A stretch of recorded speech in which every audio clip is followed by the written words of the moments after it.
Noong muling ipinanganak ako pabalik sa high school, habang hinahangaan ng lahat ang magandang dalaga na may maputing balat at katawang manika, mas napansin ko ang aking kaklase na si Elena, na halos hindi napapansin at iniiwasan ng lahat ng lalaki sa klase. Hindi dahil siya ang magiging tampulan ng tukso sa graduation ball, kundi dahil ayokong muling makaligtaan ang isang babae na handang isakripisyo ang kanyang buhay para sa akin. Noong nakaraang buhay, kahit naging matagumpay akong negosyante, hindi ko akalaing mamamatay ako sa isang aksidente sa sasakyan matapos makainom. Hanggang sa inihahanda na ng doktor ang aking bangkay para sa cremation, biglang may isang babaeng padapadapa na pumasok sa silid. Nanginginig siyang lumapit sa aking bangkay, at tahimik na dumaloy ang kanyang mga luha sa kanyang pisngi. Nang makarating siya sa tabi ng kama, nanginginig niyang itinaas ang puting tela at biglang nawalan ng lakas at bumagsak sa lupa. Noong sandaling iyon, naramdaman ko ang matinding kalungkutan mula sa kanya. Ngunit sino ang babaeng ito? Tiningnan ng aking kaluluwa ang babae sa harapan ko nang walang anumang alaala. Sa huli, tumugon ang doktor at nagtanong ng tanong na bumabagabag sa akin, "Sino ka?" Dahan-dahang lumingon ang babae, pinunasan ang kanyang mga luha at pilit na ngumiti. "Ako po ang kasintahan niya." "Kasintahan?" Muli akong nagulat. Sa buong buhay ko, hindi ako nagpakasal, paano ako magkakaroon ng kasintahan? Tila ayaw nang magpaliwanag pa ng babae, at garalgal ang kanyang boses, "Pwede ko po bang tulungan sa pag-aasikaso ng kanyang libing?" Tila naantig ang mga naroroon sa kanyang katapatan. Nag-isip sandali ang doktor at tumango. Lumulutang ako sa hangin, labis na nagtataka. Talaga bang gusto niyang asikasuhin ang aking libing? Sa sumunod na 2 araw, sinundan ko ang babaeng iyon, pinapanood siyang tapusin ang lahat ng mga paghahanda. Nang gabing iyon, sa isang madilim at maliit na inuupahang silid, niyakap niya ang kanyang payat na katawan at umiyak buong gabi. Kinabukasan, nagdala siya ng isang bote ng pangarap sa tabing ilog. Hinaplos niya ang balot ng candy sa kanyang kamay na parang isang kayamanan, at pagkatapos ay itinaas ang bote. Ang balot ng candy ay nahulog sa ilog kasabay ng ihip ng hangin. "Kuya, kinalimutan mo na ba ako? Ako si Elena." Nang marinig ko iyon, nanginig ang buo kong katawan. Paano si Elena? Ang Elena sa aking isipan ay ibang-iba sa babaeng nasa harapan ko. Noong huling taon ng high school, lumipat si Elena at naging kaklase ko.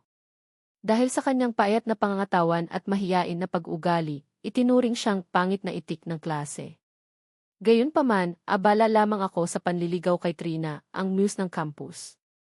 Araw-araw akong naghahanda ng iba't ibang candy na gusto niyang kainin. Minsan, dahil nagalit ako kay Trina, direkta niyang tinanggihan ang aking alo. Ngunit hindi ko akalain na ang mga candy na iyon na ibinigay ko kay Elena ay itinago niya hanggang ngayon. "Ibinigay mo sa akin ang mga candy na ito. Alam mo ba na ang mga maliliit na candy na ito ang nagligtas ng buhay ko? Kung wala ka, matagal na akong patay. Palagi kong iniisip na kapag kaya ko ng sabayan ang mga yapak mo, aaminin ko sa'yo. Ngunit bakit ka namatay? Bakit hindi mo ako binigyan ng pagkakataon?" Sabi ni Elena na may matinding kalungkutan. Pagkatapos ay ngumiti siya, pero ayos lang. "Pupunta ako sa tabi mo." Napagtanto ko kung ano ang balak niyang gawin. Sumigaw ako ng buong lakas, ngunit hindi ako naririnig ng babae. Dahan-dahan siyang humakbang at tumulo ang isang luha sa kanyang mata. "Kuya, sa susunod na buhay, maaari mo ba akong tingnan ng kaunti?" Pagkatapos niyang sabihin iyon, wala siyang pag-aalinlangan na tumalon sa malamig na tubig ng ilog. Gayunpaman, nang muli akong dumilat, bumalik ako sa seremonya ng pagtatapos ng huling taon ng high school. Noong araw na iyon, bitbit ko ang isang palumpon ng mga bulaklak, naghahanda na umamin sa muse ng campus na gusto ko sa loob ng 3 taon. Ang resulta ay tinanggihan niya ako sa publiko at bumaling sa mga bisig ng isang mayamang lalaki. Ngunit pagkatapos maranasan ang nakaraang buhay, paano ko maulit ang pagkakamali muli? Kaya inilipat ko ang palumpon ng mga bulaklak sa aking kamay at ibinigay sa aming guro. Nang hindi hinihintay ang reaksyon ni Trina, agad akong tumalikod at bumaba sa entablado. Nang makita ito, nagulat si Trina na tiningnan ako. "Ano ang ibig mong sabihin?" Hindi talaga siya makapaniwala na ang palumpon ng mga bulaklak na ito ay hindi para sa kanya. Hindi ba siya balak umamin sa akin ngayon? Paano ito nangyari? Bulong ng bulong si Trina ng matagal bago tuluyang natapos ang seremonya ng pagtatapos. Pauwi sa silid-aralan, naalala ko rin na sa araling ito ipinakilala si Elena sa klase at naging kaklase ko, isang babae na nagmahal sa akin ng maraming taon at handang mamatay para sa akin. Ayokong muling makaligtaan. Pagbalik sa silid-aralan, tumunog na ang kampana ng klase. Sa sandaling ito, pumasok din ang aming guro sa klase. Sa likuran niya, sinusundan ng isang babaeng payat na parang papel. Ngayon, mayroon tayong isang bagong estudyante na lumipat dito. Ang pangalan niya ay Elena. Palakpakan natin siya. Nangangambang tumayo si Elena sa entablado, nagpakilala, at pagkatapos ay inayos siya ng guro na umupo sa tabi ko. Nakita ko siyang lumapit sa tabi ko, maingat na inilalabas ang kanyang mga paa. Paumanhin, kaklase. Dito ba ang upuan ko? Ito ang upuan ko simula ngayon. Kamusta, ako ang bagong kaklase mo, si Nico. Salamat. Salamat. Maingat na umupo si Elena. Binuksan niya ang kanyang lumang bag, kumuha ng isang tumpok ng mga libro, at pagkatapos ay kumuha ng isang kwaderno at tahimik na nagsimulang makinig. Kinuha ko mula sa aking mesa ang mga test paper na puno ng pulang ink. Nagtataka kung paano ko mapapabuti ang aking mga marka sa nalalabing 100 araw. Bigla, naramdaman ko ang isang mahinang tingin na hindi sinasadyang sumulyap sa akin. Lumingon ako at nakita ko si Elena na dali-daling binawi ang kanyang tingin, yumuko, at nagsimulang magsulat at magdrawing sa isang draft paper. Tila walang paningin ang batang babaeng ito tulad ng nakaraan. Ngunit sa pagtingin sa kanyang hitsura, tila gusto niyang makita ang aking papel, ngunit hindi siya nangangahas na magsalita. Napakatahimik ng babaeng ito. Tahimik akong nagtaka at sinadyang itulak ang test paper sa pagitan naming dalawa. Tila natuklasan ni Elena ang isang bagong mundo, masayang umiti. Gayunpaman, pagkatapos ng ilang sandali, nakita ko ang maliit kong kaklase na sumimangot, tila hindi niya maintindihan kung bakit may napakaraming pulang S sa aking papel. Sa sandaling ito, gusto ko lang maghanap ng isang butas na pagtataguan, ngunit kailangan ko munang mag-isip ng paraan upang mapabuti ang aking pag-aaral. Katatapos lang ng klase, tumakbo na palabas ang maliit kong kaklase. Naghanda rin akong pumunta sa banyo at tingnan kung saan siya pupunta. Sa sandaling ito, nang makita ito ng aking matalik na kaibigan na si Miguel, hinabol niya ako. Tiningnan ni Miguel ang direksyon ng aking tingin at natuklasan na sa aking paningin ay ang bagong kaklase. Nico, lumipat ka na ba ng pagmamahal? Gayunpaman, mula noong junior high school, idineklara mo nang wala kang papakasalan maliban kay Trina. Nang marinig ko iyon, tiningnan ko si Miguel at sinabi, maging seryoso ka. Ano ang ibig mong sabihin sa lumipat ng pagmamahal? Tinatawag ko itong pagbabalik loob. Tiningnan ako ni Miguel na may kakaibang ekspresyon. Nako, hindi mo ba talaga gusto si Elena? Hindi ko sinagot ang kanyang tanong, tumango lamang ako, tinitingnan ang figura ni Elena na unti-unting nawawala sa paningin. Napansin ko na sa muling pagsilang na ito ay may isang malaking disbentaha. Tila maliban sa pagtuklas na gusto ako ni Elena, wala akong ibang alam. Nang iniisip ito, inilagay ko ang aking braso sa balikat ni Miguel. Narinig kong mayroon kang ilang mga kapatid sa pangalawang high school.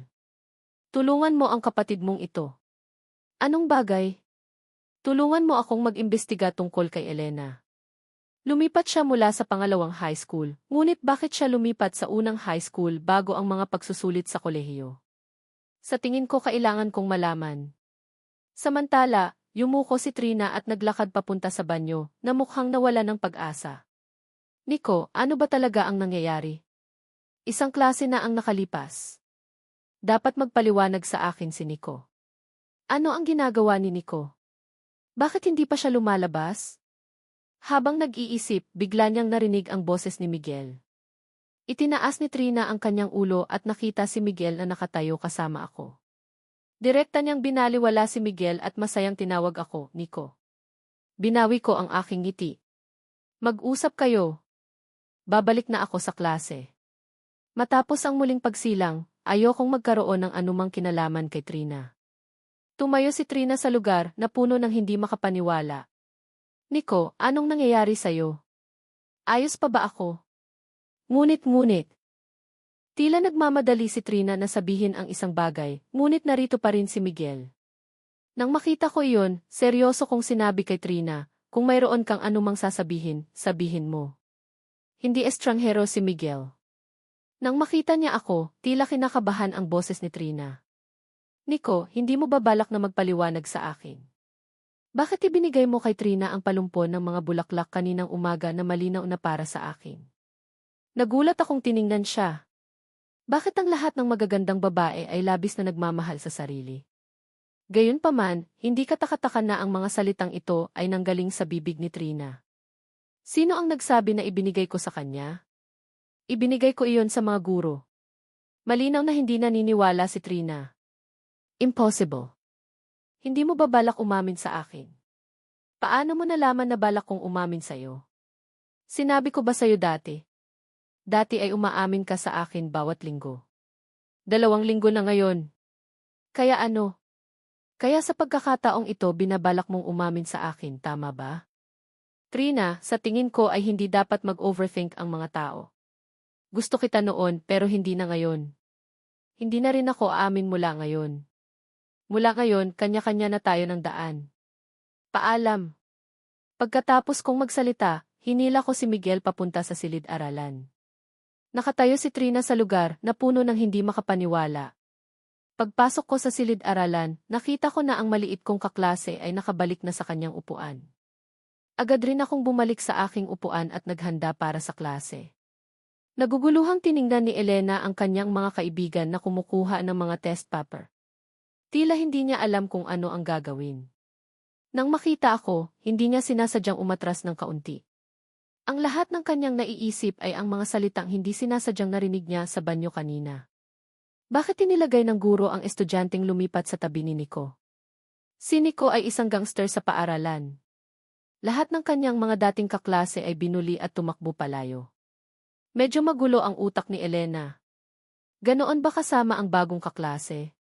Pero pinakita niya sa akin ang kanyang test paper sa nakaraang aralin at pinag-usapan pa ang tungkol sa nilalaman ng pag-aaral.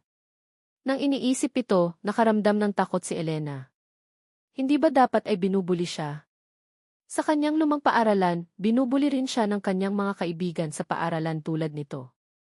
Habang nag-iisip, nakita ni Elena na kinukuha ko ang test paper mula sa aking mesa, tinitingnan siya. Tingnan natin ito ng sama-sama. Medyo nagulat si Elena at instinct na umurong. Hindi na kailangan. Nagtataka ako. Bakit mas mahiyain ang aking bagong kaklase pagkatapos ng isang aralin?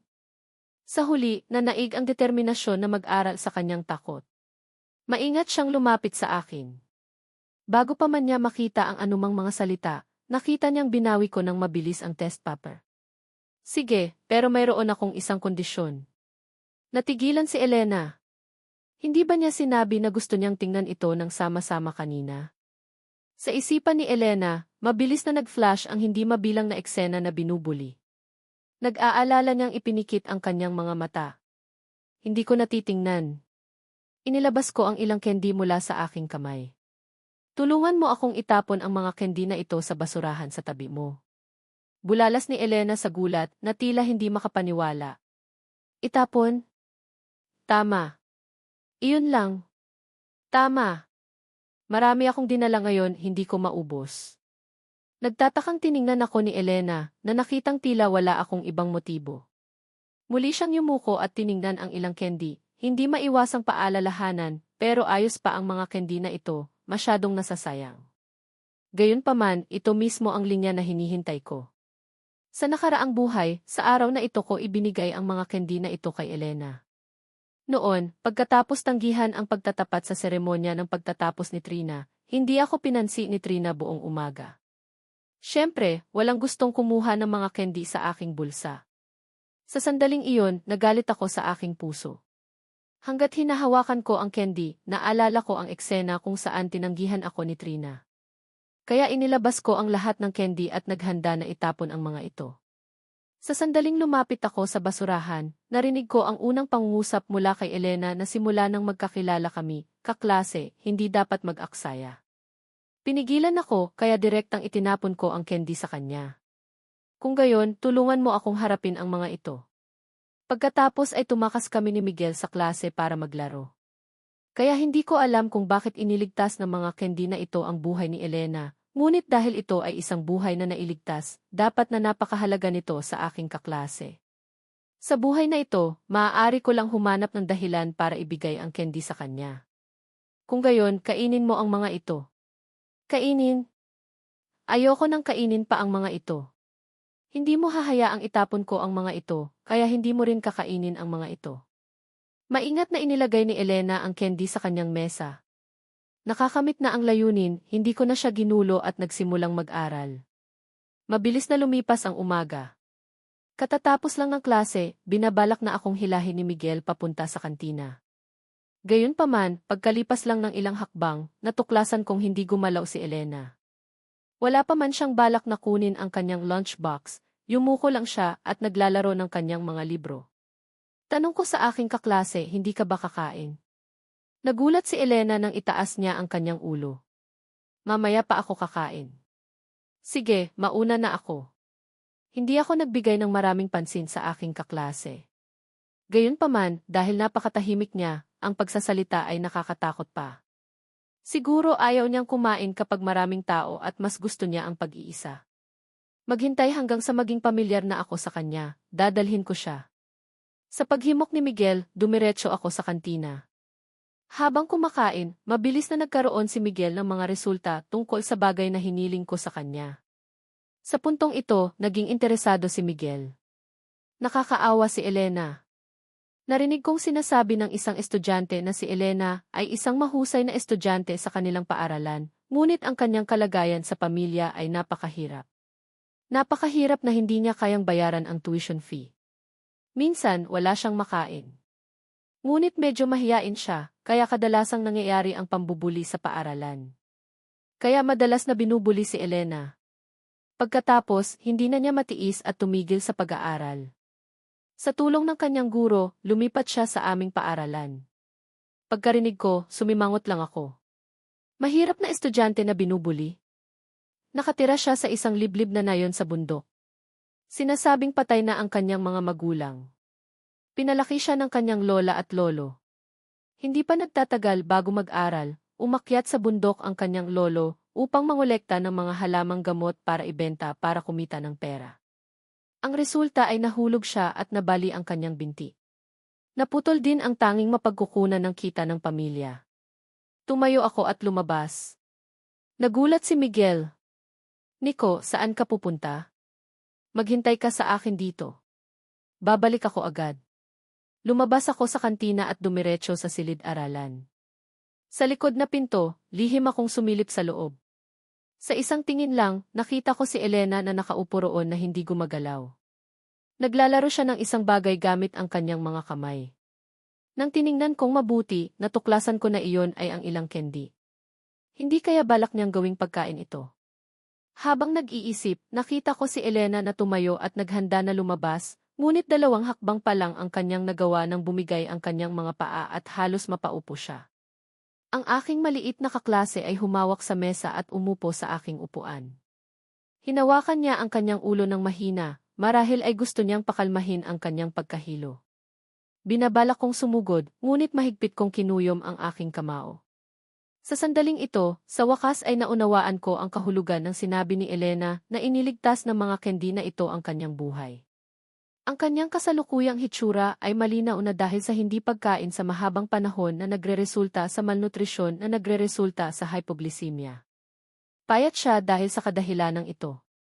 Sa sandaling ito, gusto kong sumugod at sabihin sa kanya na huwag tratuhin ang kanyang sarili ng ganito, ngunit alam kong napakatigas ng ulo ni Elena. Kung direktang sumugod, tiyak na masasaktan ko ang kanyang maliit na pagpapahalaga sa sarili. Hindi nagtagal, lalo niya akong iiwasan. Muli kong kinuyom ang aking kamao at pagkatapos ay tumalikod at naglakad papunta sa kantina. Tapos nang kumain si Miguel. Nang makita niya akong bumalik, dali-dali siyang tumayo. Nico, bilisan mo ang pagkain. Hindi ako nagsalita. Umupo ako at gulong-gulo ang aking isipan. Hindi ko maintindihan kung bakit ang tadhana ni Elena ay magiging ganito. Isang mahirap na estudyante na binubuli. Ang kanyang pamilya ay nasa isang liblib na nayon sa bundok. Hindi ko lubos maisip kung paanong napakasama ng tadhana. Bakit kailangang maranasan ng isang batang babae ang mga bagay na ito? Hindi ko talaga maisip kung paano nalampasan ni Elena ang yugtong ito sa nakaraang buhay. Yumuko ako at mabilis na kumain ng ilang subo ng kanin, nagsisimulang isipin kung ano ang gagawin ko sa susunod.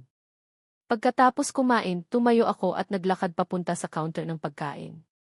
Nanlaki ang mga mata ni Miguel nang bumili ako ng isang drumstick, isang tinapay at isang kahon ng gatas.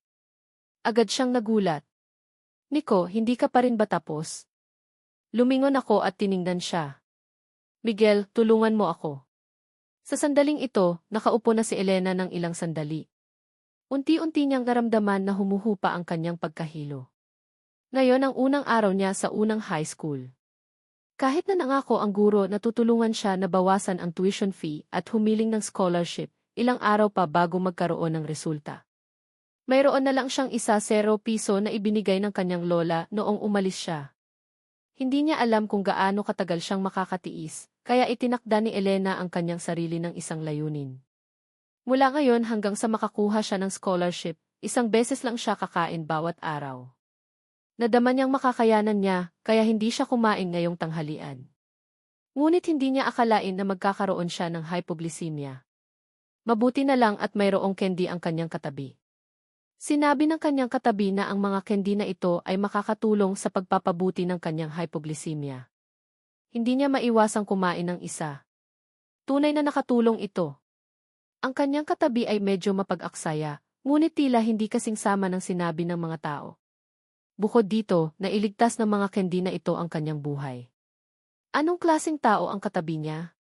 Bakit ibang-iba siya sa sinabi ng ibang tao, at lubos ding naiba sa mga taong nakilala niya dati? Habang nag-iisip, narinig ni Elena ang aking boses sa pintuan. Miguel, sinabi ko na hindi ko kayang ubusin ang lahat ng ito. Bakit ka bumili ng napakarami? Anong gagawin ko? Habang nagsasalita ang dalawa at naglalakad papunta sa harapan ni Elena, nang makita ni Elena ang pagkain sa aking kamay, lumunok siya. Nagsimulang kumulo ang kanyang tiyan. Agad na mahigpit na hinawakan ni Elena ang kanyang tiyan, natatakot na marinig ng iba. Binalak niyang maghintay ng kaunti at pumunta sa kantina para kumain ng kaunti mamaya. Habang iniisip, biglang lumitaw sa harap niya ang isang pinalaking drumstick. Nagulat si Elena. Nang itinaas niya ang kanyang ulo, nakita niya akong inilalagay ang pagkain sa mesa. Walang pakialam kong sinabi, tulungan mo akong itapon ang mga ito. Itapon ulit.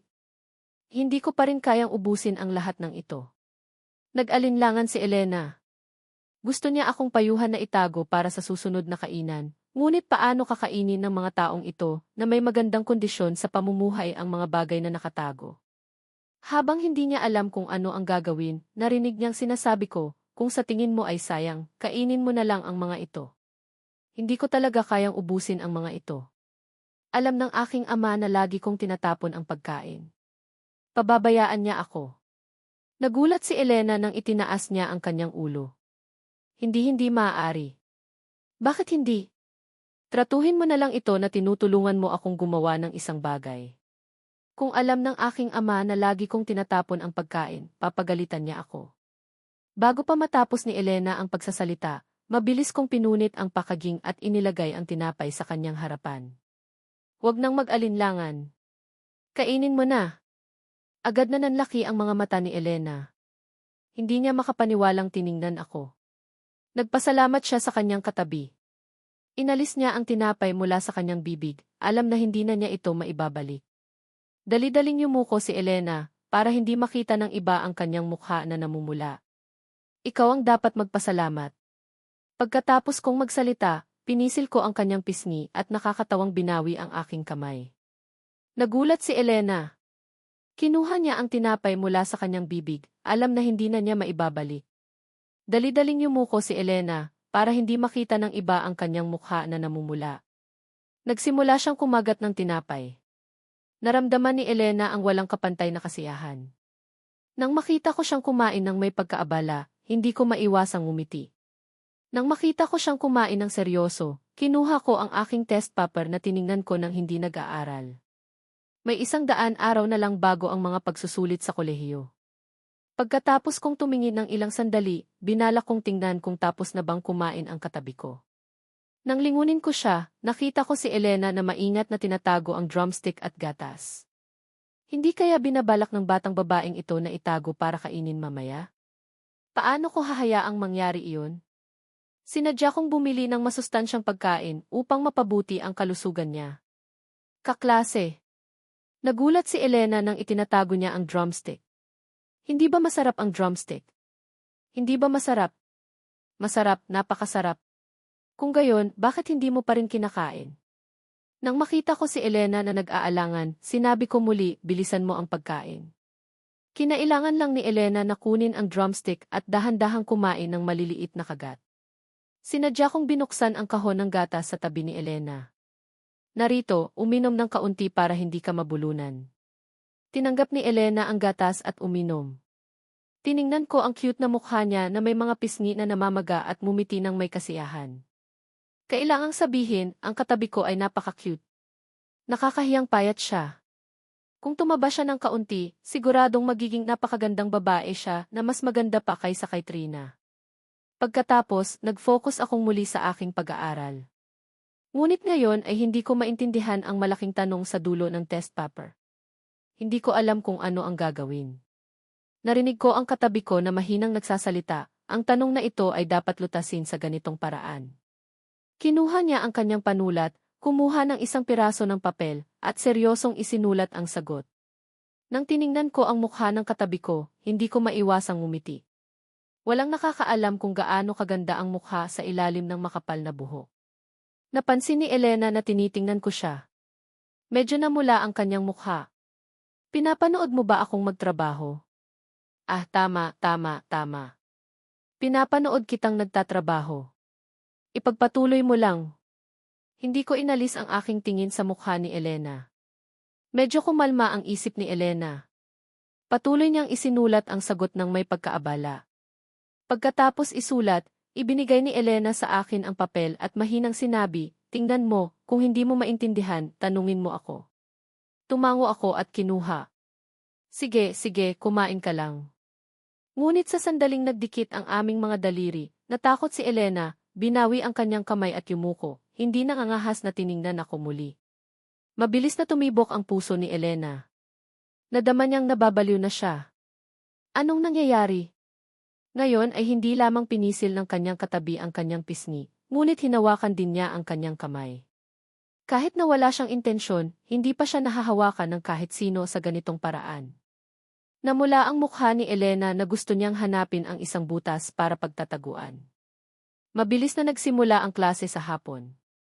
Nang makita ni Trina na pumapasok, tumayo ang class president. Trina, may ilang tao pa rin na hindi nagsumite ng kanilang takdang aralin.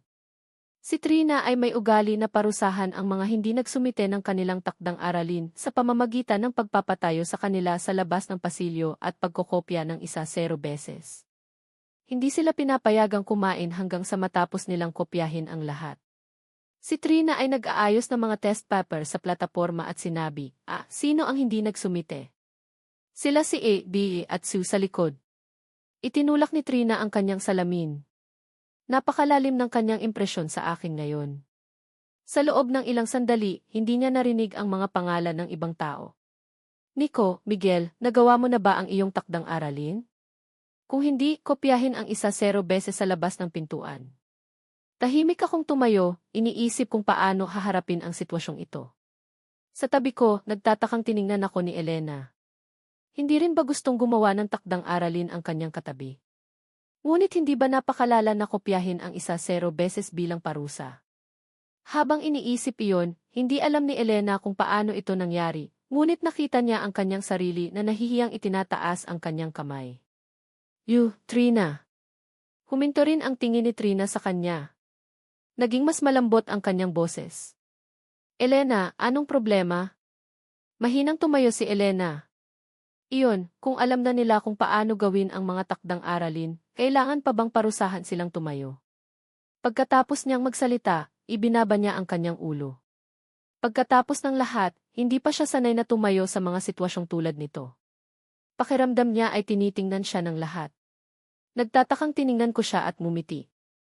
Muli akong ipinagtanggol ng aking kaklase. Mukhang nagsisimula na akong magkaroon ng isang lugar sa kanyang puso. Nakita kong tumango si Trina at pinatawad ako. May punto ka. Hindi gustong talikuran ni Trina ang anumang estudyante. Umupo ako.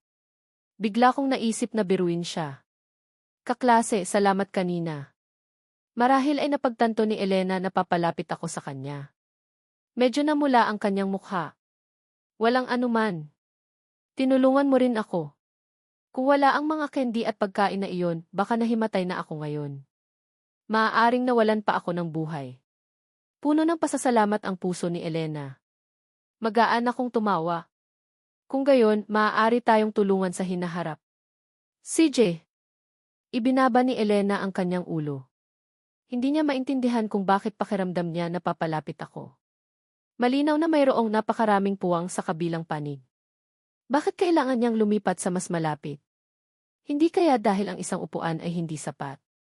Sumisinghot si Elena. Naramdaman niya ang mahinang amoy ng vanilla mula sa kanyang katabi. Napakabango. Napagtanto niya na ang kanyang emosyon ay hindi tama. Dali-daling lumipat si Elena sa tabi. Lumipat, lumipat, lumipat ng lumipat. Biglang naramdaman ni Elena na walang laman sa ilalim ng kanyang puwet. Nagulat siya. Patay na. Malapit na siyang mahulog. Ipinikit ng desperado ni Elena ang kanyang mga mata. Sa sandaling iyon, naramdaman niyang hinawakan ng isang tao ang kanyang braso. Hindi ko rin inaasahan na ang aking kaklase ay hindi magiging alerto. Bumiro lang ako at malapit na siyang mahulog. Talagang isa siyang hangal na batang babae. Mabuti na lang at mabilis akong kumilos at nahawakan siya. Hindi napansin ni Elena ang kakaiba ng aking ekspresyon. Maingat siyang humawak sa mesa at pagkatapos ay binawi ang kanyang kamay. Pagkatapos ay lumipat siya malapit sa akin at nagsimulang mag-aral ng may pagkaabala. Pagkatapos ng klase sa hapon, tinawag ako ni Trina sa kanyang opisina. Hindi ko alam kung bakit bigla akong tinawag ni Trina sa opisina. Ngunit nang makarating ako sa opisina, nakita ko ang aking ama na nakatayo roon. Matapos na sinermonan ako ni Trina at ng aking ama, bumalik ako sa silid-aralan. Nang pumasok ako sa silid-aralan, nakita kong hindi pa nakakabalik ang karamihan sa aking mga kaibigan sa klase. Sa silid-aralan, nag-iisang nakaupo si Elena, hawak sa kanyang kanang kamay ang isang tinapay na kinagatan niya. Huminga ako ng malalim at pagkatapos ay lumapit. Bago pa makareaksyon si Elena, inagaw ko ang tinapay sa kanyang kamay. Kumagat ako ng isa. Nagulat si Elena. Nang itinaas niya ang kanyang ulo, nanigas ang buo niyang katawan. Kung saan ako kumagat ay kung saan kumagat siya dati. Hindi ba ito ang tinatawag na hindi direktang halik sa mga drama sa telebisyon? Hindi talaga naisip ni Elena kung bakit ko inagaw ang kanyang tinapay. Nadama niya lang na nasusunog ang kanyang pisngi. Kumakabog ang kanyang puso. Dali-daling yumuko si Elena upang itago ang kanyang ekspresyon. Bakit may taong kakainin ang tinapay na kinain ng iba? Katabi. Anong problema? Pagkatapos kong magsalita, sinadya kong kumagat ng isa pang piraso ng tinapay. Bakit namumula ang iyong mukha? Agad na ibinaba ni Elena ang kanyang ulo. Ang buong niyang mukha ay halos idinikit na sa mesa. Sa sandaling ito, halos makumpirma niya na binibiro siya ng kanyang bagong katabi, ngunit hindi niya alam kung paano tututulan. Pagkatapos ng lahat, tinulungan siya ng kanyang bagong katabi sa buong araw. Kung minsan, ang isang maliit na pang-aasar ay tama ba? Hindi, basta lang. Pagkatapos kong magbulong ng matagal, hindi pa rin nagawang sabihin ni Elena ang isang salita. Huminga siya ng malalim at sa wakas ay bumawi. Kinuha niya ang natitirang tinapay sa tabi niya at ibinigay sa akin. Kuya, hindi ka pa nakakakain, tama ba? Kung gusto mo ang tinapay, ibibigay ko sa iyo. Hindi mo kailangang agawin ito. Kung hindi sapat, maaari akong bumili sa kantina. Hindi ako nagpakipot. Paumanhin, nagugutom lang talaga ako. Gusto ko talaga ang tinapay sa kantina. Ngunit hindi mo kailangang bumili. Mayroon pa akong kanin. Pagkatapos kong magsalita, inilagay ko ang kanin sa aking kamay sa mesa at mabilis na hinanap ang isang bagay sa aking mesa upang mabayaran siya. Biglang narinig ko ang aking boses sa tabi ko. Medyo nagulat si Elena. Nakita niya akong parang isang magician na ibinibigay sa kanya ang isang kahon ng kanin. Sa loob, kalahati ng kanin at kalahati ng nilagang tadyang. Hindi maiwasang lumunok si Elena. Dali-dali siyang tumalikod at hindi na tumingin muli. Hindi mo kailangan. Hindi maaari. Kinain ko ang iyong tinapay. Hindi ako masyadong nagugutom ngayon. Tiyak na hindi ko maubos ang lahat ng ito. Kung hindi mo ito kakainin, masasayang ulit. Papagalitan ako kapag bumalik ako. Hindi mo gustong makita na pinapagalitan ako, tama ba? Pagkatapos kong magsalita, direkta kong inilagay ang kahon ng kanin sa kamay ni Elena, hindi siya binibigyan ng pagkakataong tumanggi. Medyo naguluhan si Elena. Nadama niyang sinasadya ng kanyang bagong katabi ito, ngunit hindi niya makita ang anumang ebidensya. Maingat niyang pinili at tinikman. Pinigilan ni Elena ang kanyang damdamin sa kanyang puso at seryosong kumain. Habang kumakain siya, nakatingin ako sa kanya. Kumakain din ako ng kanin. Hindi ko siya tiningnan ng halos kalahating araw ngayon. Ito ang unang pagkakataon na tiningnan niya ang kanyang katabi mula sa malapit na distansya. Ngayon, maraming beses niya siyang pinakain. Lahat sila ay mga bagay na kadalasan ay hindi niya kayang kainin. Ang katabi ay hindi kasing sama ng sinabi ng mga guro at kamag-aral. Napakabait niya. Tingnan. Nakalimutan pa ni Elena ang kumain. Hawak niya ang isang kutsara ng kanin na walang kilos. Biglang lumapat ang isang mahinang tawa sa kanyang tainga. Bago pa makareaksyon si Elena, narinig niya ang aking boses. Napatalon siya sa kanyang senses. Dali-dali siyang yumuko at mabilis na inilagay ang kutsara sa kanyang bibig upang itago ang kanyang pagkapahiya. Patay na. Nakita siya ng kanyang katabi. Gustong mabaliw ni Elena. Maliit na namumula ang kanyang mukha. Kumakabog din ang kanyang mga kamay. Isang buong kutsara ng kanin biglang tumama sa kanyang pisngi. Nang makita iyon, tumawa ako muli. Hindi ko maiwasang kumuha ng isang piraso ng papel at ibigay sa kanya. Pusa, punasan mo ang iyong mukha. Sa sandaling ito, napagtanto ni Elena na may kanin sa kanyang mukha. Agad niyang gustong maghanap ng isang butas na pagtataguan. Mabilis na natapos ang gabi. Dahil sa pagiging isang residente si Elena, umuwi akong mag-isa. Kinabukasan, maaga akong nagising sa oras at nagpunta sa paaralan. Pagpasok sa silid-aralan, kinuha ko ang mga candy ng gatas mula sa aking bulsa at ibinigay kay Elena. Ingles ang klase sa umaga, ngunit mabilis kong natuklasan ang isang seryosong problema. Tila hindi ako marunong magbasa. Kailangan kong humingi ng tulong. Tumingin ako kay Elena. Ang katabi ko ay nag-aaral ng may pagkaabala. Tinaas niya ang kanyang ulo mula sa aklat. Maaari mo ba akong tulungan sa isa pang bagay? Nagulat si Elena. Hindi kaya susubukan niya ulit na pakainin siya? Nakita na niya akong may dalang kahon ng kanin ngayong umaga. Kahit na napakasarap ng kanin kahapon at napakatamis ng candy, ayaw niya talagang palaging kumain ng aking pagkain. Hindi, kaklase. Hindi ko pilitin kang kumain. Kung gayon, ano ang gusto mong gawin? Hindi naniniwala si Elena sa aking ekspresyon na daramang magkakaroon ng isang kakaibang ideya. Itinulak ko ang aklat na malapit kay Elena. Hindi ako marunong magbasa. Ibinaba ni Elena ang aklat at hinila ang aking aklat pabalik. Kung gayon, babasahin ko para sa iyo at susundan mo ako. Pagkatapos ng klase, tiningnan ko ang aking kaklase. Kahapon, niloko ko siyang kumain ng 2 beses at isang dakot ng candy. Ngayon, mas matalino siya. Anong klaseng dahilan ang dapat kong hanapin upang lokohin siya na kumain ng kanin ngayon? Nico. Biglang narinig ko ang boses ni Elena. Anong problema? Mayroon na akong pera ngayon. Binigyan ako ni Guro Seli kaninang umaga ng 100 piso. Hindi mo ako kailangang pakainin. Sinabi rin niya na tutulungan niya ako ng 100 piso bawat buwan. Hihintayin ko hanggang sa matapos ko ang mga pagsusulit sa kolehiyo at babayaran ko siya. Napakainit ni Guro Seli. Hindi ko maiwasang isipin sa aking puso. Kung gayon, paano ako mapapalapit sa aking kaklase? Anong sinasabi mo? Sinasabi ko na napakabait ni Guro Seli. Kung gayon, pupunta na ako sa kantina. Hindi makapaniwala na bumuntong hininga ako at pagkatapos ay sinamahan si Miguel papunta sa kantina. Pagdating sa kantina, nakita ko ang aking kaklase na pumupunta sa counter number 2. Matapos bumili ng kanin, naglakad din ako papunta kay Elena. Seryosong kumakain si Elena ng tinapay. Bigla niyang naramdaman na natakpan siya ng isang anino. Bago pa niya maitaas ang kanyang ulo, nakita niya akong naglalagay ng isang itlog at isang sa kanyang plato. Ang may-ari ng shop ay nagbigay sa akin ng ilang dagdag na pagkain. Tapos na. Namula si Elena, nag-alangan at mabilis na bumalik sa klase. Dahil mabagal kumain si Miguel, kinailangan kong maghintay para sa kanya. Matapos kumain si Miguel, halos wala ng tao sa kantina. Naghanda akong tumayo at umalis nang marinig kong tinatawag ako ni Trina sa likuran. Nico. Lumingon ako at nakita si Trina na suot ang isang sombrero ng kuneho. Binigay ko sa kanya ang sombrero na ito sa kanyang kaarawan.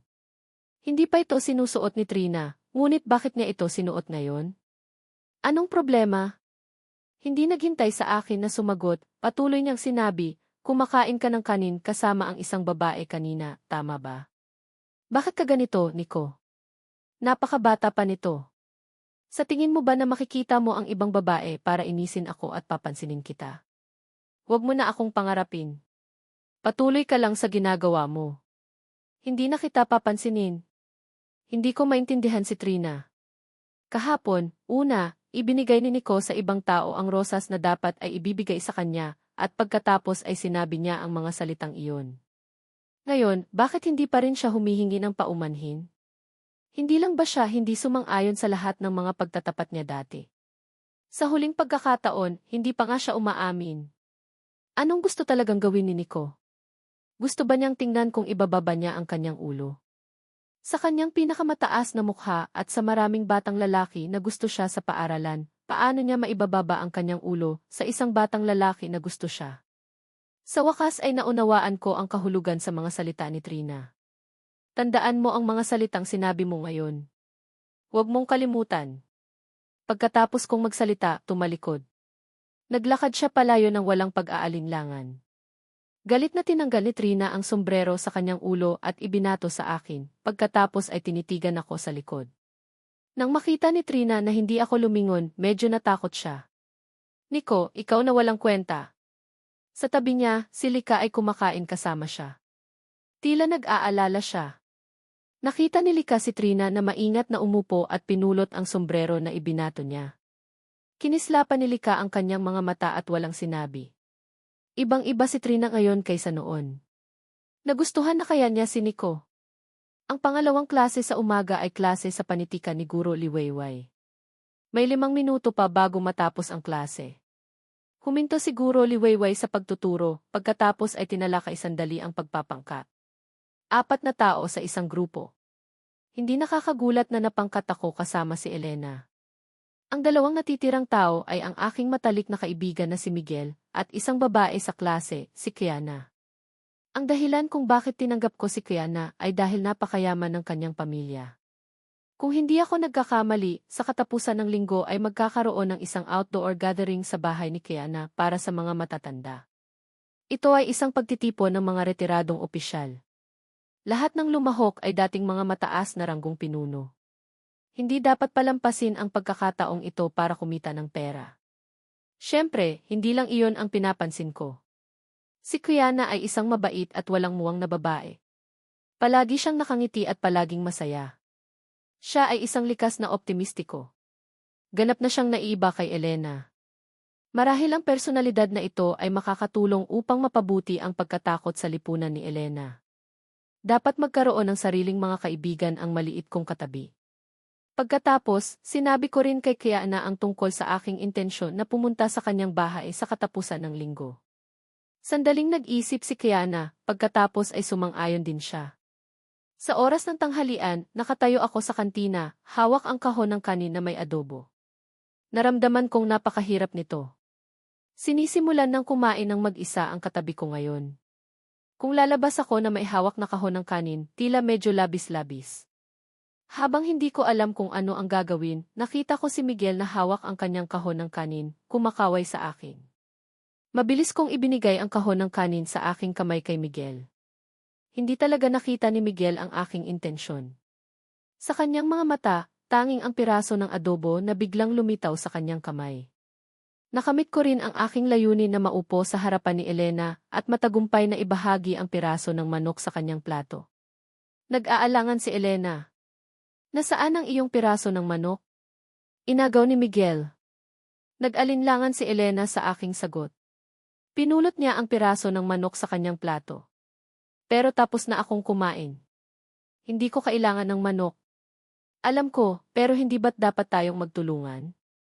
Gusto kong kumain ng mga gulay. Gusto mong kumain ng karne. Napakaganda. Pagkatapos kong magsalita, pinulot ko ang isang piraso ng repolyo mula sa plato ni Elena. Nakatulala si Elena at tiningnan ako sandali. Nang makita niyang kumakain ako nang may pagkaabala, kinailangan niyang ibaba ang kanyang ulo at patuloy na kumain ng kanin. Ngunit napagtanto ko na talagang medyo labis-labis na ako sa mga nakaraang araw. Kailangan kong mag-isip ng paraan para kumain ng kanin kasama ang aking katabi sa isang bukas at matuwid na paraan. Habang iniisip, nakita ko si Kiana na naglalakad papunta na may hawak na tray ng kanin. Pagkatapos, tinawag ko si Kiana. Nag-alinlangan siya sandali, ngunit naalala ang aming kasalukuyang relasyon, kaya naglakad pa rin siya. Kiana, kumain ka sa amin. Magkakagrupo tayo ngayon. Kailangan nating mag-aral ng mabuti. Siyempre, hindi dapat sayangin ang oras ng pagkain. Kapag kumakain tayo, maaari tayong mag-aral ng sama-sama. Anong tingin mo? Nakanganga si Kiana at tumango. Sa sandaling ito, nakatingin sa amin si Elena. Tila hindi niya maintindihan. Nico, hindi pa nga sumasang-ayon si Elena di. Kaklase, napagpasyahan na namin ni Miguel at Kiana. Isa ka rin sa mga miyembro. Hindi ba't masusunod ng minorya ang mayorya? Naguluhan din si Elena. Nakaramdam siya na may mali, pero, dahil wala rito si Miguel, ayos lang. Ang aking opinyon ay ang opinyon ni Miguel. Hindi siya nangangahas na hindi sumang-ayon. Muling tahimik na yumuko si Elena. Hindi napigilang makisali si Kiana. Sa buong gabi ay nakatulala siya. Bakit niya naramdaman na ginagamit lang siya? Matapos mag-isip sandali, sa huli ay nagpasya siyang sumuko. Ang evening self-study ay libreng panahon ng pag-review ng ika-12 baitang. Dahil nagkaroon kami ng isang grupo, iminungkahi ng class president na ang bawat grupo ay maaaring magtipon upang mag-aral ng sama-sama. Ang linggong ito ay napakalabo para kay Kiana. Sa tuwing sasapit ang oras ng pag-aaral ng grupo, nakikita niya akong nag-aaral ng mabuti kasama si Elena. Matapos mag-aral ang sama-sama sa loob ng isang linggo, pakiramdam ni Kiana na nawala na sa wakas ang kanyang pasanin at umuwi siya. Pagka-uwi sa bahay, sinabi niya sa kanyang mga magulang ang tungkol sa akin. Kahit na hindi sila sumang-ayon sa una, sa ilalim ng kanyang pamimilit, sumang-ayon din ang kanyang mga magulang. Kinabukasan, pumunta ako sa bahay ni Kiana tulad ng napagkasunduan. Pagkatapos ay umaasa sa aking mga alaala mula sa nakaraang buhay, kumita ako ng 2,000 piso.